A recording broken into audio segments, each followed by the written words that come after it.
Good morning, students. Let's start your morning with a new chapter, which is very interesting. And the title of this chapter is Glimpses of India.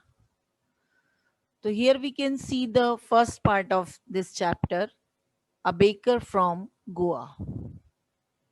First, we will see the introduction. A baker from Goa revolves around the relevance of a baker in the Goan culture, which dates back to the time when Portuguese ruled over the city of Goa. ये जो आपका chapter है a baker from Goa, ये घूमता है bakers की life style के बारे में, जो वहाँ पर बेकिंग वहाँ का कल्चर है। तो जो बेकर की जिंदगी है, उनका जीवन कैसा रहता है गोवा में, अपने आप में बेकरी एक बहुत ही नोबल प्रोफेशन माना जाता है।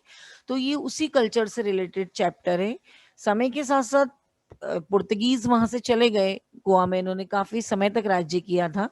The Portuguese may have left, but the bread makers continue to have an inevitable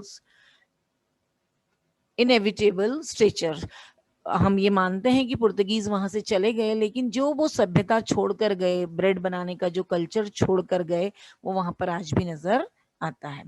In this story, the author recalls his childhood days and their excitement on seeing the baker. इस कहानी में बताया गया है कि जो लिखने वाले ऑथर हैं, उनका जो बचपन है, किस तरीके से बेकर के आने से उनका जो एक्साइटमेंट बढ़ जाता था, बेकर को देखकर उनके मन में जो उत्सुकता जाग जाती थी, उसी से रिलेटेड ये चैप्टर है। They were enthusiastic to the point that they would run to him as soon as they woke up without even brushing their teeth. लेखक बताते हैं कि जैसे ही उन्हें बेकर की आवाज आती थी, वो जितनी जल्दी हो सकते थे उतनी उठने की कोशिश करते थे, और वो बिना ब्रश किए हुए ही बेकर्स की जहां से आवाज आ रही है घर के बाहर की ओर भाग जाते थे।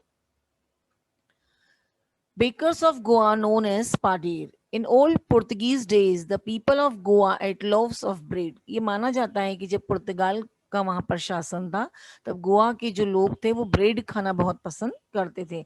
Now these loaves has disappeared. अब लोव्स का जो है वो डिसअपियर्ड हो गए, गायब हो गए। But their makers are still there, लेकिन उसको बनाने वाले गोवा में आज भी मौजूद हैं।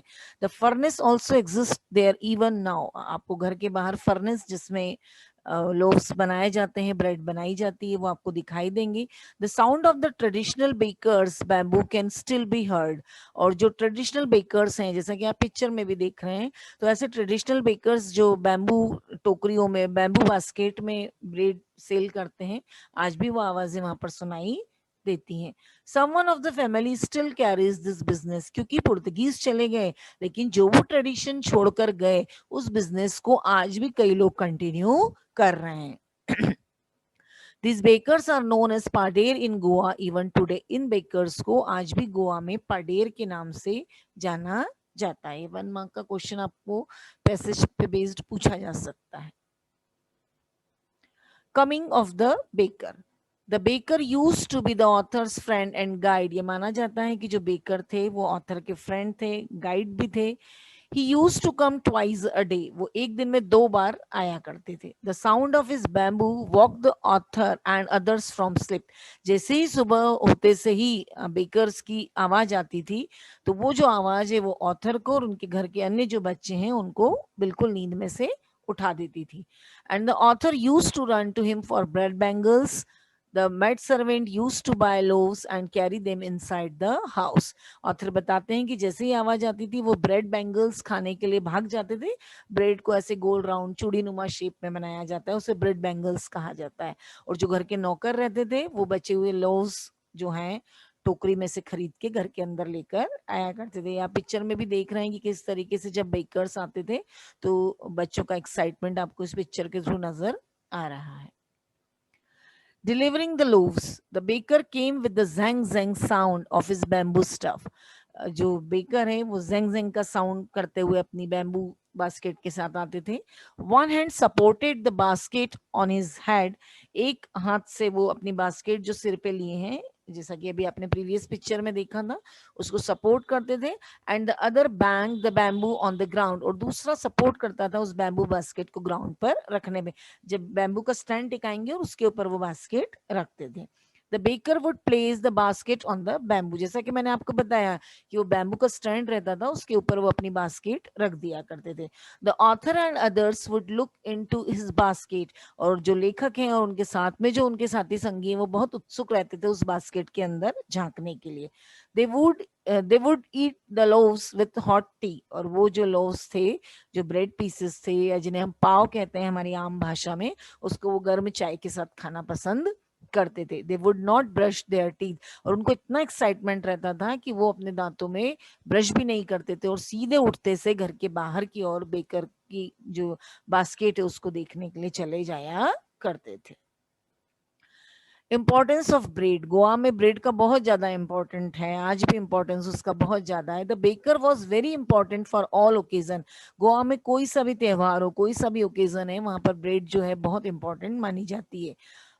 Marriage gifts were meaningless without the sweet bread called बोल, जो मीठी ब्रेड है उसको बोल कहा जाता है, और शादी या और दूसरे फंक्शंस हैं वो इस मीठी ब्रेड के बिना मीनिंगलेस हो जाते हैं, उनका कोई महत्व नहीं रह जाता है अगर वो मीठी ब्रेड उसमें एज अ फूड आइटम ना रखी जाए. इसके अलावा sandwiches, cakes and bullions were made with the bread, bread से बनने वाली और डिशेस जो हैं गोवा में बहुत पॉपुलर हैं. आप पिक्चर्स देख सकते हैं, सैंडविचेस हैं, केक्स हैं, बॉलियंस करके एक यहाँ पर डिश, मीठी डिश रहती है जो कि मैरिज के ओकेजन पर बहुत इंपॉर्टेंट मानी जाती है. Bakers dress, the bakers of bread seller of the past had a peculiar dress, जो पुराने समय में गोवा में ब्रेड सेलर थे उनकी ड्रेस एक अजीब अलग तरह की ड्रेस हुआ करती थी. It was known as the कबाई, और उस ड्रेस को कबाई के नाम से जाना जाता था. It was a single piece long frock, एक ये लंबा सिंगल पीस का एक लंबा फ्रॉक जैसा रहता था.